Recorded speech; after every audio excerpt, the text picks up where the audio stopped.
Selamat pagi, Bapak, Ibu, Saudara sekalian yang kami kasihi di dalam Tuhan Yesus Kristus.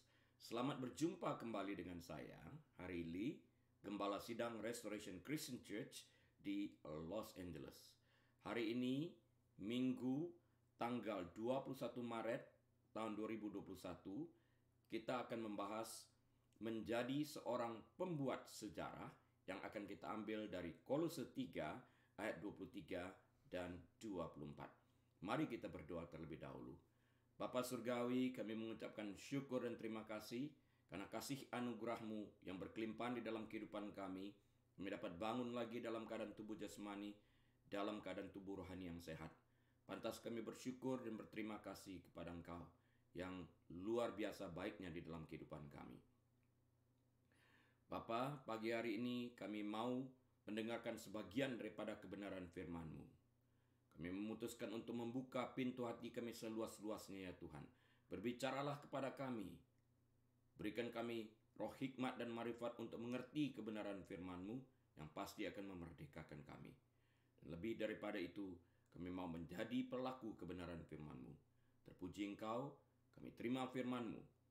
Dengan hati mengucapkan syukur dan terima kasih di dalam nama Tuhan Yesus. Haleluya. Amin.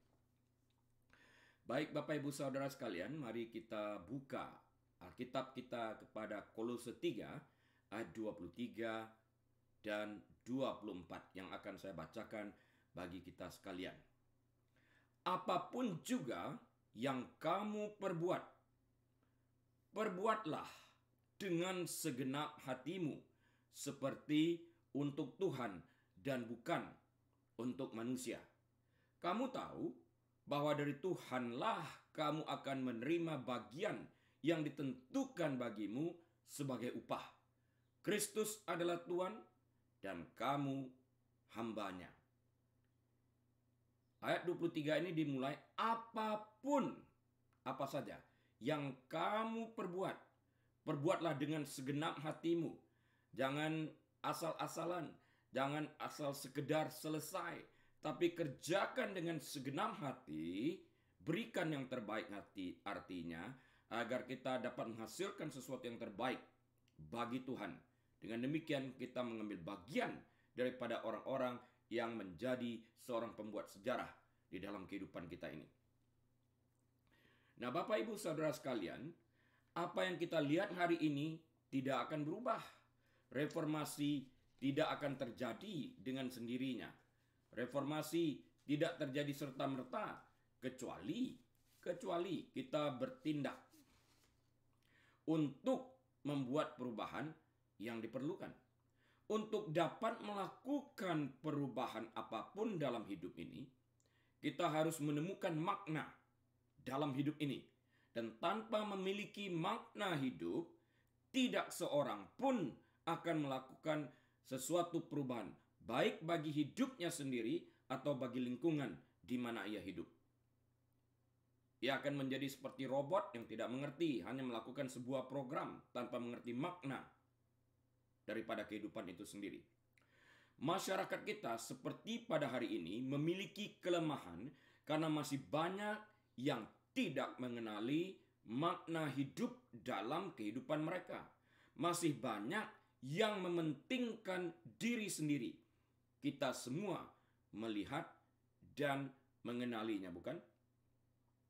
Besok saat kita bangun, masih sama saja. Jika tidak ada yang berani membuat perbedaan dengan mengajarkan pentingnya menemukan dan memiliki makna hidup dalam kehidupan kita pribadi, lepas pribadi, agar kita tidak hidup hanya bagi diri kita sendiri. Sebuah ide, sekalipun bagus, akan jatuh seperti dedaunan di musim gugur. Kenapa? Karena ide itu tidak dapat berbicara untuk dirinya sendiri. Dibutuhkan para pemimpin untuk meyakinkan orang lain untuk mendukung perubahan melalui ide yang ada. Dan selebihnya tergantung daripada orang yang kepadanya berita tersebut tentang ide tersebut disampaikan. Ingin ikut atau tidak ingin ikut. Jangan pernah takut akan perubahan. Ide adalah mesin pendorong perubahan. Sekali lagi, ide adalah mesin pendorong perubahan untuk maju dan bukan untuk diam di tempat. Ide adalah langkah awal untuk sebuah perubahan. Namun, ide dapat menjadi impian di siang bolong jika si pemilik ide tidak berani bertindak untuk membuat perubahan seperti ide yang telah dimilikinya. Apa gunanya memiliki ide jika tidak mempunyai keberanian untuk membuat ide tersebut menjadi kenyataan? Paulus menasihatkan orang Kristen untuk menganggap semua pekerjaan apapun juga sebagai suatu pelayanan kepada Tuhan. Artinya kita harus bekerja seakan-akan Kristus adalah majikan kita sekalipun kita sedang bekerja di dunia ini, di perusahaan-perusahaan di mana Tuhan menempatkan kita. Dengan menyadari bahwa semua pekerjaan yang dikerjakan kita kerjakan untuk Tuhan, maka kita akan mendapatkan bahwa semua yang dikerjakan telah dikerjakan dengan sebaik mungkin. Dengan cara ini, kita akan selalu memberikan yang terbaik karena kita seakan-akan sedang bekerja untuk Tuhan.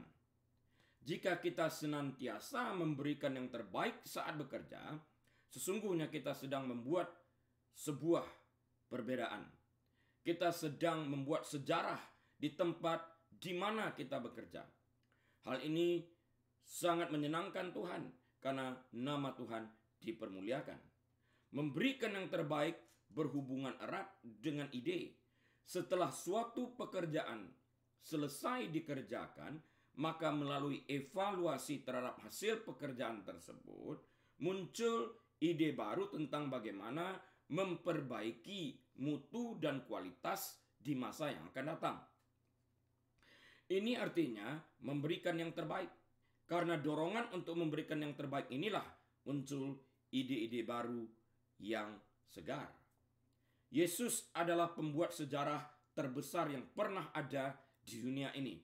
Dampak dari apa yang telah dilakukannya lebih dari 2000 tahun yang lalu masih terlihat sampai hari ini dan akan terus berlangsung sampai kepada kesudahan zaman. Tidak ada seorang pemimpin agama dimanapun juga yang dapat melakukan apa yang telah Yesus lakukan, yaitu menyelamatkan jiwa orang berdosa yang percaya kepadanya.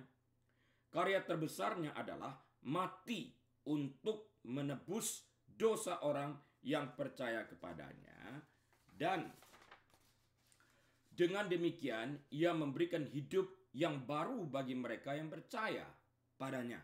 Bukankah ini sebuah kenyataan yang tercatat sepanjang segala masa? Pada Januari tahun 1879, di laboratoriumnya di Menlo Park, New Jersey, Thomas Edison telah membangun lampu listrik pijar dengan hambatan tinggi yang pertama. Thomas Edison berhasil menemukan bola lampu pertama yang bekerja dengan melewatkan listrik melalui filamen platina tipis di bola vakum kaca yang menunda filamen agar tidak meleleh. Nama Thomas Edison tercatat dalam sejarah di seluruh dunia karena dengan penemuannya ini ia berhasil membuat kegelapan malam sirna melalui bola lampu penemuannya. Thomas Edison dengan demikian adalah seorang pembuat sejarah. Wright bersaudara, Wilbur dan Orville, adalah penemu pesawat terbang pertama pada tahun 1903, di mana uji coba pesawat terbang tersebut dilakukan pada tanggal 17 Desember tahun 1903 di Kitty Hawk, North Carolina. Nama Wright bersaudara ini tercatat dalam sejarah di seluruh dunia. Keberhasilan mereka telah menjadi berkat bagi semua orang di seluruh dunia sampai hari ini dan seterusnya. Karena dengan pesawat terbang tersebut kita bisa menjelajahi dunia dalam waktu yang relatif singkat. Lagi, Martin Luther King Jr. adalah seorang aktivis hak hak sipil Amerika yang melalui pidatonya yang berjudul I Have a Dream pada tanggal 28 Agustus tahun 1963 telah menyerukan hak-hak sipil dan ekonomi di Amerika Serikat. Martin Luther King Jr. adalah seorang pembuat sejarah di Amerika dan namanya tercatat dalam sejarah. Dan setiap hari Senin minggu ketiga bulan Januari, rakyat Amerika memperingati Martin Luther King Jr. untuk menghormati pencapaiannya dalam hak-hak sipil bagi rakyat Amerika. Contoh yang lain, Jan Koum lahir dan dibesarkan di Ukraina dari keluarga yang relatif miskin. Di usia 16 tahun, ia nekat pindah ke Amerika demi mengejar apa yang dikenal sebagai American Dream. Pada usia ke-17, ia hanya bisa makan dari jatah pemerintah, nyaris menjadi gelandangan, tidur beratap langit, beralaskan tanah. Untuk bertahan hidup, dia bekerja sebagai tukang bersih-bersih supermarket. Jan Koum sempat ditolak oleh Facebook saat melamar untuk bekerja di sana. Namun, ia berhasil membuat sebuah program yang dikenal dengan nama WhatsApp, yang kemudian dibeli oleh Facebook dengan harga 19 miliar dolar Amerika Serikat. Jan Koum menyesali kepergian ibunya yang terlalu dini akibat penyakit kanker, sehingga ibunya tidak sempat mencicipi hasil karyanya. Namanya juga tercatat dalam sejarah sebagai pendiri WhatsApp yang fenomenal, yang sangat diperlukan dan masih kita pakai setiap hari hingga hari ini. Para rasul, Bapak Ibu Saudara sekalian, dan para martir yang tercatat dalam Alkitab juga adalah orang-orang yang membuat sejarah di dunia ini. Karena tidak mementingkan diri mereka sendiri, mereka berhasil memperluas perkabaran Injil. Kita semua terpanggil untuk membuat perubahan di dunia ini, agar dunia ini menjadi tempat yang lebih baik bagi kita sekalian, sementara kita masih hidup di dunia ini. Kita terpanggil untuk memberitakan firman Tuhan setelah kita diselamatkan, agar mereka yang masih hidup dalam dosa dapat mendengarkan kabar keselamatan, sama seperti ketika kita juga mendengarkan kabar tentang keselamatan ini. Sudahkah kita menyampaikan kabar keselamatan ini kepada anggota keluarga dan para kerabat serta sahabat-sahabat kita dimanapun mereka berada? Bersediakah kita untuk setia dalam perkara yang kecil, agar Tuhan mempercayakan hal-hal yang lebih besar dalam kehidupan kita ini? Ataukah lebih banyak rasa takut, malu, ditertawakan yang menghalangi kita untuk memberitakan kabar baik ini? Apa artinya melayani Tuhan di dunia di mana kita berada?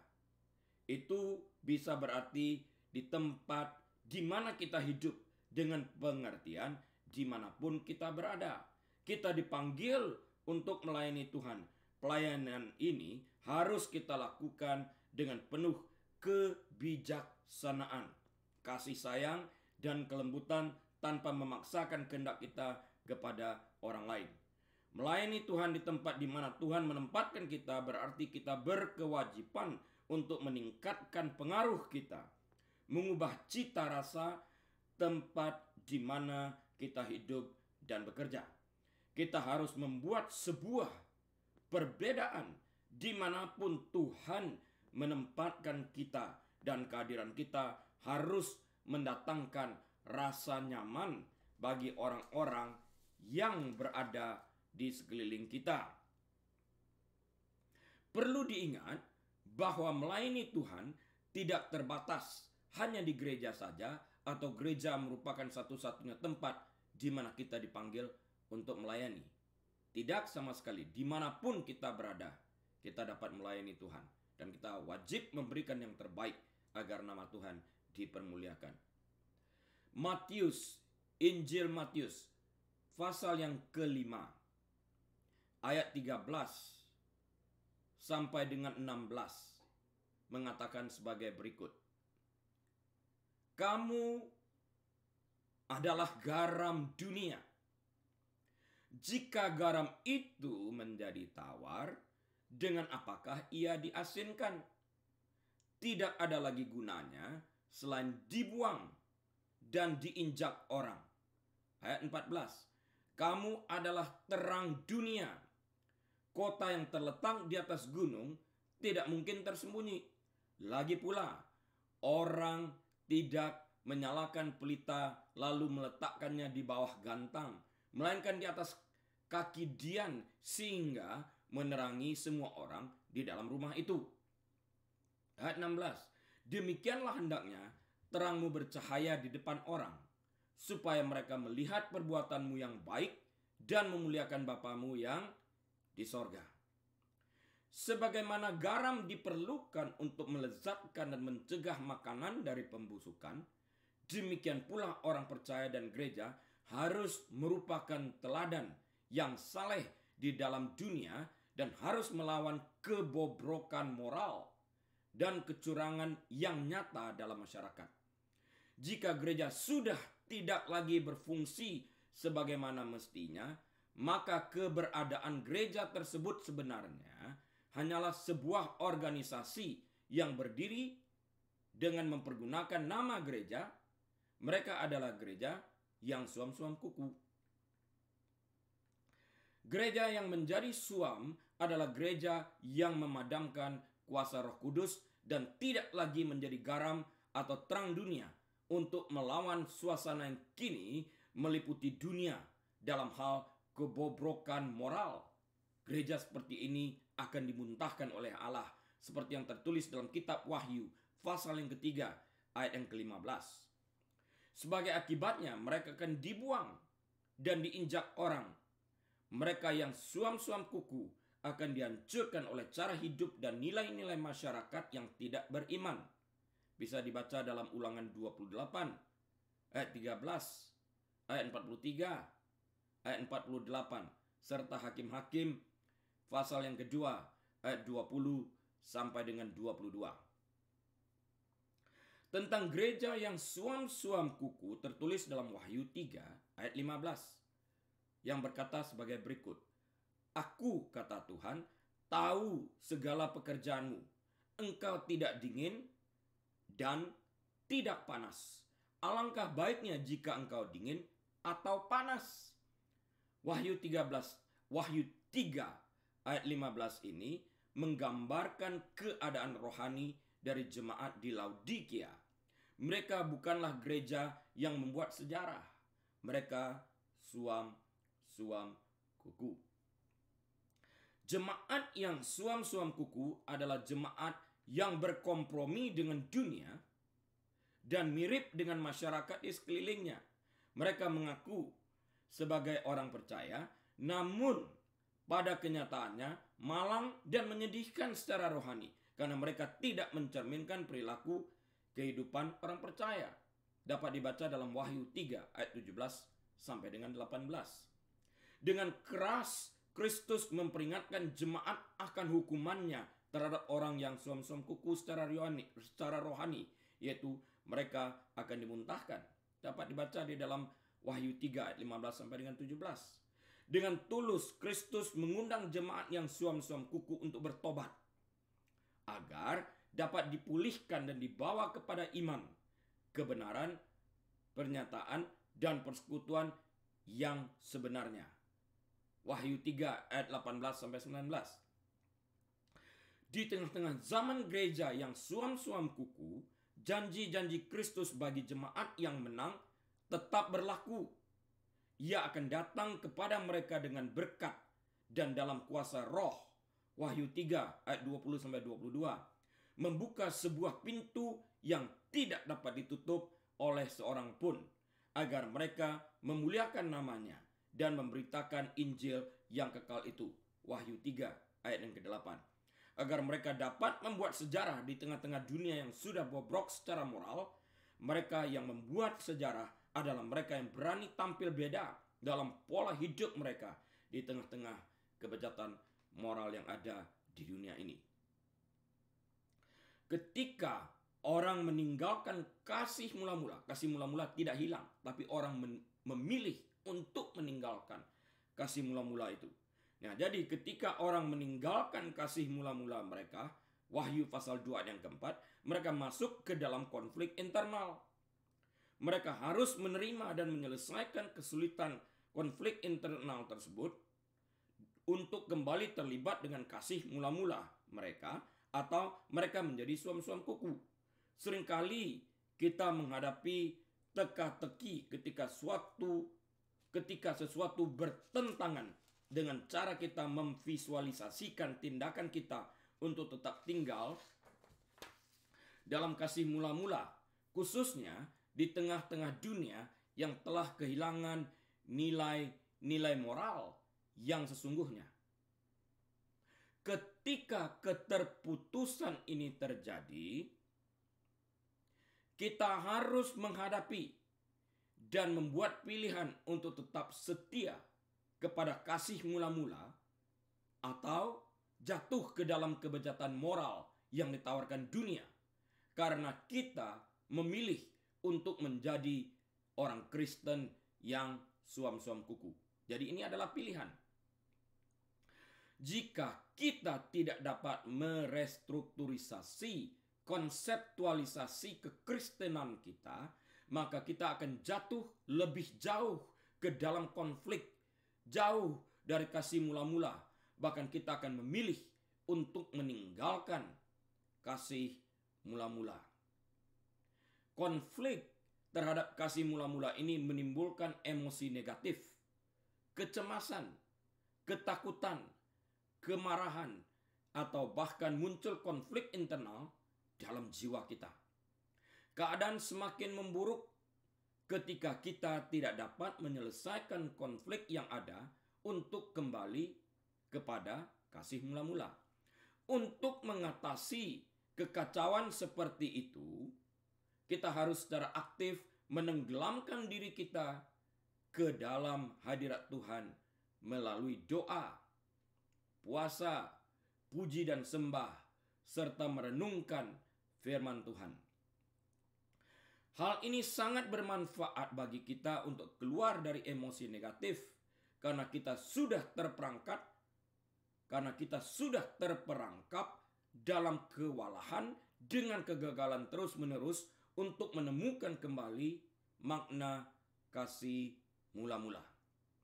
Orang-orang percaya yang mengambil inisiatif mengatasi konflik terhadap kasih mula-mula yang mereka tinggalkan adalah mereka yang bangkit dalam mengatasi kesulitan yang ada dengan memilih secara aktif masuk dalam hadirat Tuhan seperti yang barusan kita bahas di atas. Jika ada orang yang memilih untuk tetap menjauh dari kasih mula-mula karena pengaruh kesenangan dunia, maka mereka adalah orang-orang yang tidak memiliki kehendak untuk bertobat. Mereka lebih memilih kesenangan dunia dan mencintai dunia, dan dengan demikian menjadikan Allah musuh mereka. Setiap orang Kristen dapat saja mengalami konflik internal dengan meninggalkan kasih mula-mula buat sementara waktu. Namun, mereka akan dapat tersadar kembali oleh bisikan Roh Kudus untuk bertobat dan mengubah orientasi, struktur, perilaku, dan pola pikiran mereka. Jika mereka menolak bisikan Roh Kudus untuk bertobat dan mengubah orientasi, struktur, perilaku mereka, dan pola pikir mereka, mereka akan tetap tinggal di dalam kehidupan yang menjauh dari kasih mula-mula. Dan jika mereka menolak bisikan Roh Kudus dan memilih untuk berpihak kepada kehendak daging dan dunia, maka mereka sesungguhnya sedang terhilang dalam kebinasaan api neraka. Wahyu pasal yang kedua, ayat yang kelima mengingatkan orang yang telah meninggalkan kasih mula-mula untuk segera bertobat, karena Kristus akan menolak setiap perhimpunan atau jemaat yang suam-suam kuku dan akan mengeluarkan mereka dari dalam kerajaannya, jikalau mereka tidak bertobat dari kasih dan ketaatan mereka yang merosot kepada Yesus Kristus. Mengetahui doktrin yang benar, menaati beberapa perintah, dan beribadah di dalam gereja saja belum cukup. Jemaat harus memilih kasih yang sepenuh hati kepada Kristus dan segenap firman-Nya. Yesaya pasal yang ke-60 ayat yang pertama mengatakan, "Bangkitlah, menjadi teranglah, sebab terangmu datang dan kemuliaan Tuhan terbit atasmu." Ayat ini menggambarkan sebuah panggilan untuk keluar dari kegelapan dan bersinar bagi Tuhan. Sebab terangnya telah datang dan kita menjadi terang bagi dunia yang telah kehilangan nilai-nilai moral. Kita harus menjadi pembuat sejarah dalam hal ini. Kita harus berani tampil beda dan membuat perubahan di lingkungan di mana kita berada, agar sinar kemuliaan Tuhan dapat menerangi lingkungan di mana kita berada melalui perilaku kita.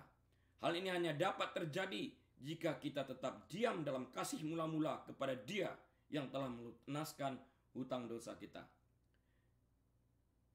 Perilaku kita mungkin satu-satunya Injil yang dibaca oleh orang-orang yang belum percaya.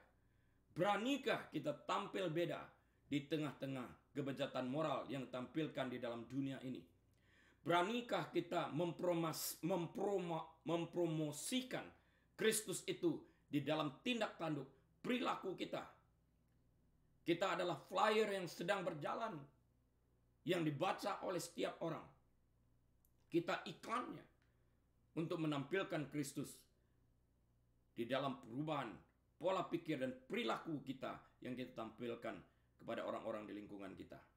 Nah, sekarang kita kembali ke Injil Matius pasal yang ke-5 ayat 13 sampai 16 yang telah kita kutip bersama-sama tadi. Kita semua tahu apa yang terjadi jika 1 sendok makan garam dilarutkan dalam segelas air. Air yang berada dalam gelas tersebut akan berubah rasa dari tawar menjadi asin. Jadi begitu garam berada di dalam segelas air, garam itu mempengaruhi seluruh air yang ada dalam gelas tersebut. Apakah kita juga mempengaruhi seluruh orang di dalam lingkungan di mana kita berada dengan menjadi garam bagi dunia tersebut di mana kita berada?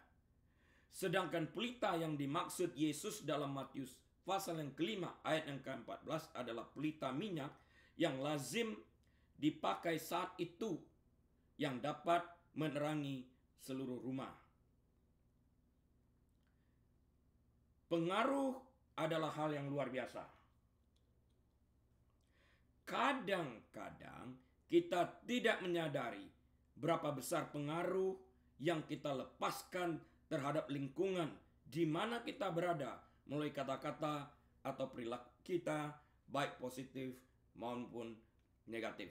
Dimulai dari dalam rumah di mana kita bertumbuh, di mana kita berada, hubungan kita dengan anak-anak, hubungan kita dengan anggota keluarga, hubungan kita dengan orang tua, dan sebagainya. Ini dapat mempengaruhi. Apa artinya?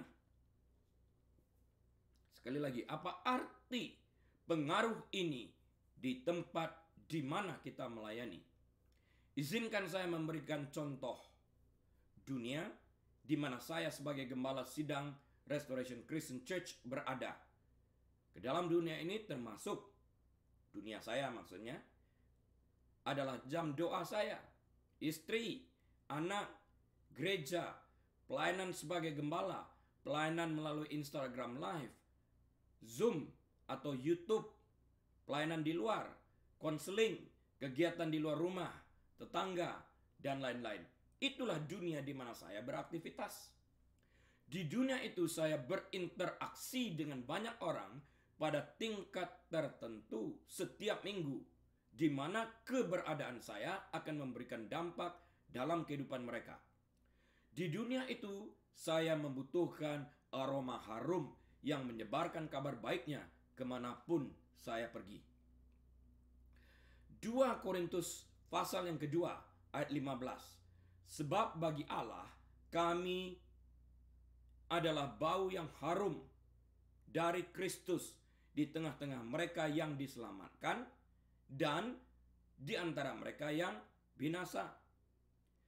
Tapi tahukah engkau bahwa kita sekalian yang percaya kepada Kristus adalah bau yang harum dari Kristus? Kita semua berperan serta dalam menyebarkan bau harum, yaitu kabar baik Injil kepada semua orang dimanapun kita berada. Menyebarkan kabar baik ini bukan hanya tugas seorang gembala, tapi kita semua. Dengan demikian setiap dari kita dapat membuat sejarah dalam kehidupan ini. Kabar baik bukan hanya disampaikan dengan kata-kata, tapi lebih dari itu adalah dengan perbuatan baik yang kita lakukan bagi orang lain. Pelajari nanti Matius 25 ayat 35 sampai 40. Dalam Matius 25 ayat 40 Tuhan mengatakan, "Aku berkata kepadamu," ini Tuhan Yesus yang berkata langsung, "sesungguhnya segala sesuatu yang kamu lakukan untuk salah seorang dari saudaraku yang paling hina ini, kamu telah melakukannya untuk aku." Itu perkataan Tuhan Yesus. Ketika kita melakukan hal-hal yang baik bagi orang-orang lain secara bersama-sama, maka kita menemukan bahwa kita mempengaruhi banyak orang dan kehidupan mereka. Benar, mereka juga mempengaruhi kita, tetapi sebenarnya terang lebih kuat dari kegelapan. Dan garam itu kuat, kecuali garam itu sudah tidak asin lagi. Oleh karena itu semua yang kita lakukan kuat dan signifikan, bahkan sangat signifikan di tangan Tuhan. Jadi bagaimana kita melayani Tuhan di tempat di mana kita berada agar kita dapat menjadi orang-orang pembuat sejarah. Berikut hal-hal yang dapat atau akan mempengaruhi kehidupan orang-orang dengan perbuatan kita agar kita dapat menjadi orang-orang yang ikut mengambil bagian dalam membuat sejarah. Yang pertama, kita harus mengasihi sesama manusia secara sungguh-sungguh, bukan dengan pura-pura. Ketulusan tanpa berpura-pura bisa menimbulkan banyak aspek baik bagi orang-orang yang kita layani, terutama dalam bidang pengampunan dengan kasih yang tulus. Matius pasal yang ke-18 ayat 21 dan 22 berkata, kemudian datanglah Petrus dan berkata kepada Yesus, "Tuhan, sampai berapa kali aku harus mengampuni saudaraku jika ia berbuat dosa terhadap aku? Sampai 7 kali?" Ayat 22, Yesus berkata kepadanya, "Bukan, aku berkata kepadamu, bukan sampai 7 kali, melainkan sampai 70 kali 7 kali." Sampai 70 kali 7 kali. Petrus berpikir bahwa dia hebat jika ia berhasil memaafkan orang sebanyak 7 kali.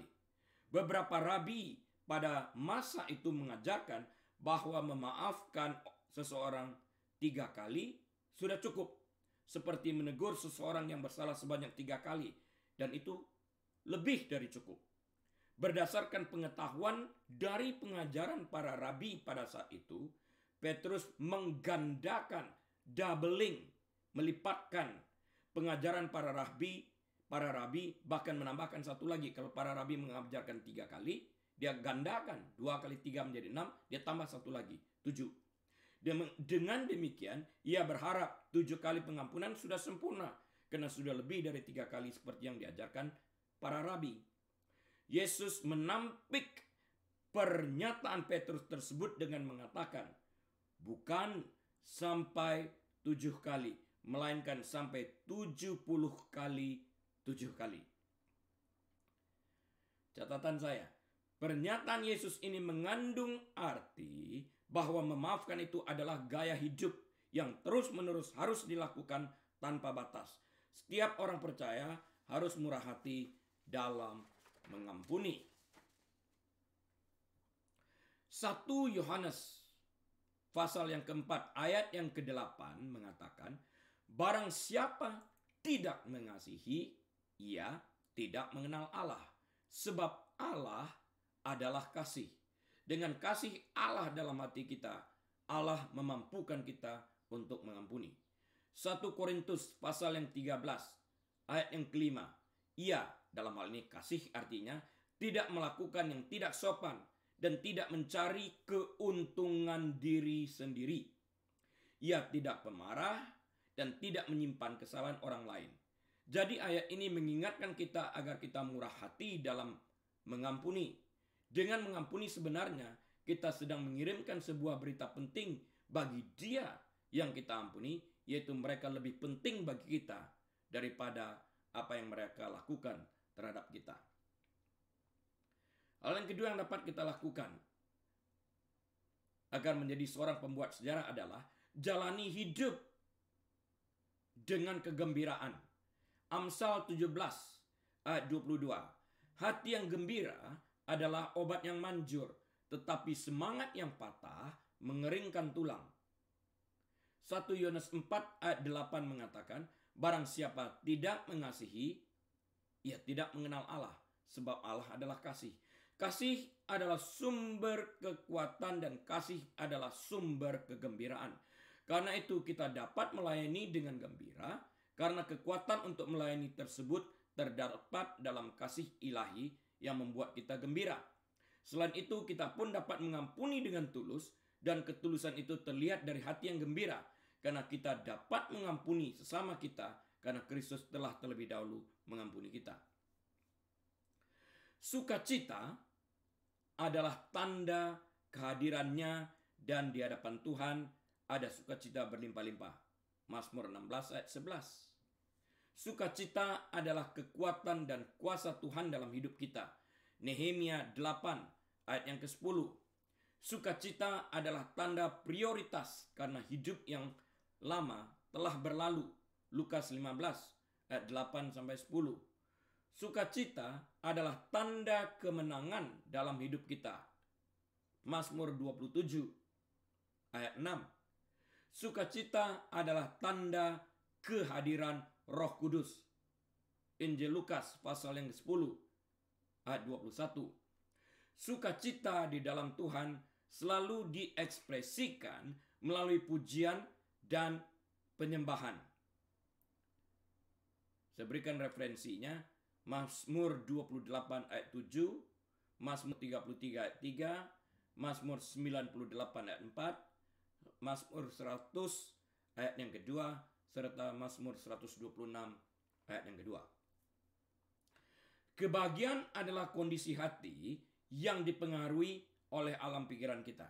Kita dapat memilih untuk bahagia dan puas dalam keadaan apapun, atau menukar kebahagiaan yang sejatinya adalah milik kita dengan hal-hal yang sepele saja. Keuntungan apakah yang kita peroleh dengan hilangnya kegembiraan tersebut?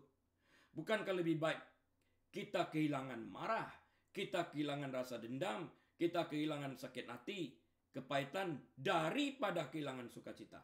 Mana yang lebih baik? Kasih itu adalah sumber kegembiraan, sumber sukacita yang datangnya dari Tuhan, yang adalah sumber kasih, karena Allah itu kasih. 1 Yohanes 4 ayat 8. Jadi sukacita yang dari Tuhan itu tidak tergantung pada keadaan atau bahkan perasaan kita. Saat kita datang menyembahnya dan masuk dalam hadiratnya, maka sukacita ilahi itu akan bertumbuh di dalam hati kita. Karena itu bersukacitalah senantiasa. Catatan yang saya buat di sini adalah sukacita yang dari Tuhan adalah kekuatanku, dan sukacita dapat menular ke sekeliling kita sehingga pelayanan kita menjadi semakin efektif. Yang ketiga, jadikanlah kedermawanan sebagai model. Jadikan kedermawanan sebagai model. jika kita ingin mempengaruhi orang, bermurahlah hati. Bermurah hatilah dengan mereka. Jika kita ingin mempengaruhi orang, bermurah hatilah dengan mereka. Kemurahan hati tidak hanya berarti dengan uang. Meskipun itu bisa dilakukan. Kedermawanan sangat erat hubungannya juga dengan waktu, dengan cinta kasih, dengan kebaikan, dan dengan pengampunan. Tidaklah cukup bagi gereja untuk berbicara tentang kemurahan hati, juga tidak cukup bagi orang Kristen hanya untuk berkomitmen untuk menjadi murah hati, tapi tidak bermurah hati pada saatnya. Apa yang membuat kemurahan hati menjadi saksi yang nyata dan kuat untuk kasih Tuhan adalah tindakan kita. Kemurahan hati itu menular. Kemurahan hati itu mengalir dari hati yang memahami bahwa segala sesuatu yang kita miliki saat ini hanyalah titipan buat sementara waktu dari Tuhan. Kenapa? Karena dengan telanjang kita datang dan dengan telanjang pula kita akan pergi. Sehingga pada saatnya kita juga tidak memiliki apa-apa selain dari benih kebaikan dan benih firman Tuhan yang telah kita taburkan dalam kehidupan banyak orang. Kemurahan hati bukan hanya tentang jumlah uang, waktu, atau talenta yang kita berikan. Kemurahan hati adalah tentang seberapa banyak dari diri kita yang kita berikan untuk kepentingan orang lain. Saat kita memberikan diri kita, bukan hanya waktu kita yang kita berikan, tapi juga pikiran kita, tenaga kita, uang kita, dan sebagainya. Itulah yang terbaik dari seseorang, apa yang dapat diberikannya untuk orang lain. Karena pada saat perubahan terjadi dalam kehidupan orang lain tersebut, kita sudah menjadi berkat. Karena itu dari awal khotbah ini tadi dikatakan, dimanapun kita berada, lakukanlah yang terbaik. Seakan-akan kita sedang bekerja untuk Yesus, untuk Kristus, untuk Tuhan itu. Mungkin tidak ada karakter Alkitabiah yang menggambarkan ide ini lebih baik daripada orang Samaria yang baik hati. Dalam Lukas 10, orang Samaria sedang melakukan perjalanan di sepanjang jalan dari Yerusalem ketika dia melihat seorang pria lain yang telah dirampok dan ditinggalkan begitu saja di pinggir jalan. Orang Samaria melihat pria yang terluka dan berlumuran darah ini. Dia tahu dia harus melakukan sesuatu untuk membantu orang tersebut. Dalam melakukan kebaikan itu, orang Samaria itu memberikan kita gambaran yang luar biasa tentang apa sebenarnya kemurahan hati itu. Terlebih lagi karena kita tahu pada zaman itu orang Samaria adalah musuh orang Yahudi. Dan mereka tidak dipandang oleh orang Yahudi secara status sosial mereka. Namun ia berani tampil beda. Ia melakukan sesuatu bagi orang yang membencinya. Orang Samaria yang baik hati ini melebihi orang yang telah melewati dan meninggalkan orang Yahudi yang telah dirampok ini seorang diri. Termasuk rabi yang lewat di tempat itu. Inilah kemurahan hati itu. Orang Samaria yang baik hati ini telah menunjukkan kedermawanannya dalam hal ia membuka hatinya untuk orang yang membutuhkan bantuannya sekalipun tanpa diminta. Seringkali kita tidak mau, minta dulu dong. Orang yang dermawan adalah orang yang hatinya terbuka untuk membantu orang lain. Mereka melihat kebutuhan orang-orang di sekitar mereka dan merasa perlu untuk mengulurkan tangan mereka untuk memberikan bantuan. Mereka tidak menunggu agar orang lain terlebih dahulu mengulurkan tangan untuk membantu, dan mereka juga adalah orang-orang yang mengambil waktu mereka dan menyerahkan waktu mereka di tengah-tengah kesibukan mereka untuk membantu orang-orang yang membutuhkan bantuan sekalipun tidak diminta. Orang dermawan adalah orang yang meluangkan waktu mereka untuk membantu siapapun yang memerlukan bantuan, baik diminta maupun tidak. dan sementara yang lain menggunakan waktu senggang mereka untuk membantu. Jadi orang dermawan bukan memberikan dari waktu yang tersisa, tapi dia meluangkan waktunya secara khusus dan memberikan itu kepada orang yang membutuhkan bantuan. Hal ini terlihat dalam kisah orang Samaria yang baik hati ini. Dia sedang dalam perjalanan bisnis. Dia mengalihkan perjalanannya untuk membantu orang ini terlebih dahulu. Catatan saya adalah berikanlah yang terbaik untuk Tuhan dalam membantu sesama. Dermawan dengan sumber daya. Dermawan dengan sumber daya. Orang Samaria itu juga murah hati dengan apa yang dia miliki.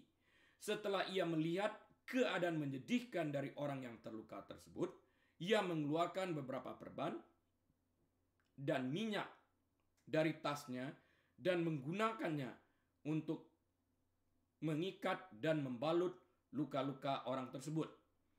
Kemudian ia membawa pria itu ke penginapan. Ia bahkan menggunakan uangnya sendiri untuk membayar biaya yang diperlukan orang tersebut untuk berobat. Dan bahkan berjanji sepulangnya dari perjalanan bisnisnya, ia akan memberikan lebih banyak uang lagi untuk biaya pengobatan orang tersebut. Jika kita ingin bermurah hati, kita harus menggunakan apa yang kita miliki untuk membantu orang lain tanpa bersungut-sungut. Namun dengan kerelaan hati. Itu berarti mengambil milik kita dan membagikannya dengan mereka yang membutuhkan. Dermawan dengan waktu. Setelah orang Samaria membalut luka orang ini, dia tidak hanya berhenti di sana. Dia membawanya ke penginapan untuk dipulihkan. Dapatkah kita membayangkan komitmen waktu untuk hal seperti itu? Orang Samaria itu harus mengalihkan tujuan perjalanan yang semula. Ia sedang dalam perjalanan melakukan bisnis, namun ia meluangkan waktunya yang sempit untuk membawa orang yang terluka tersebut ke tempat penginapan. Sebuah pelayanan yang luar biasa, bukan? Memberikan yang terbaik kepada Tuhan di mana dia berada, yaitu sedang di dalam perjalanannya menemukan seseorang yang perlu dilayani, ditolong, dibantu. Inilah bentuk dari dimanapun kita berada, kita harus memberikan yang terbaik pada saat itu. Waktu adalah sumber daya kita yang paling berharga dan sangat berharga. Kita sepertinya tidak pernah merasa cukup dan kita tidak akan pernah mendapatkan waktu yang lebih banyak karena kepada setiap kita Tuhan hanya memberikan 24 jam setiap hari. Itulah jatah setiap orang. Dan waktu tidak pernah dapat disimpan, hanya dapat dipergunakan. Jadi, berbagi waktu kita dengan mereka yang membutuhkan adalah salah satu tindakan kemurahan hati terbesar.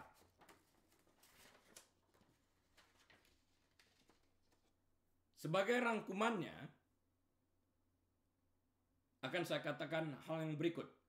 Pembuat sejarah adalah mereka yang memberikan yang terbaik dari segala sesuatu yang mereka miliki. Mulai dari waktu, uang, talenta, tenaga, perasaan, pengorbanan, dan lain-lain sebagainya untuk kepentingan orang lain, untuk kepentingan lingkungan di mana ia berada, untuk kepentingan kota, negara, bahkan dunia. Jadilah orang yang berguna dan jadilah pembuat sejarah. Amin. Mari kita berdoa. Bapa Surgawi, kami mengucapkan syukur dan terima kasih karena kebaikan Engkau di dalam kehidupan kami. Engkau telah mengajarkan dan menghimbau kami untuk memberikan yang terbaik dari apa yang kami miliki. Apakah itu waktu kami, apakah itu talenta kami, apakah itu uang kami, apakah itu pemikiran kami, keahlian kami, dan sebagainya. Tuhan mengajak kita sekalian untuk memberikan yang terbaik. Kami berterima kasih untuk kesempatan ini ya Tuhan. Agar apa yang kami kerjakan boleh mendatangkan kemuliaan dan kebesaran bagi nama-Mu semata-mata. Dan jadikan kami pelaku kebenaran firman-Mu setelah kami mendengarkan dan mengerti firman ini. Nah, jemaat yang dikasihi Tuhan, mari kita buka hati kita. Biarlah Bapa Surgawi menyinari wajahnya atas setiap daripada kita. Biarlah Bapa Surgawi sendiri yang menuntun kita ke air yang tenang, membaringkan kita di padang yang berumput hijau, bahkan menyediakan makanan bagi kita di hadapan lawan kita, serta mengurapi kepala kita dengan minyak sehingga piala kita penuh melimpah. Biarlah Engkau menjadi kepala dan bukan ekor, naik terus dan tidak pernah turun. Diberkatilah Engkau di tempat pekerjaanmu, diberkatilah Engkau di sekolah, diberkatilah rumah tanggamu, diberkatilah pekerjaanmu, diberkatilah pelayananmu, apa saja yang Engkau kerjakan. Kiranya Tuhan memberkati karena Engkau telah memberikan yang terbaik bagi apa yang Engkau kerjakan. Dan biarlah kita membuka lembaran waktu kita dengan hati penuh dengan ucapan syukur dan terima kasih. Dengan hikmat marifat dari Allah Bapa, kasih sayang dari Tuhan Yesus Kristus, dalam persekutuan dengan Allah Roh Kudus, saat ini sampai selama-lamanya. Tuhan Yesus datang kali keduanya, menjemput kita semua yang percaya kepadanya. Haleluya. Amin, amin, dan amin. Atas izin Tuhan kita dapat berjumpa kembali minggu depan. Amin.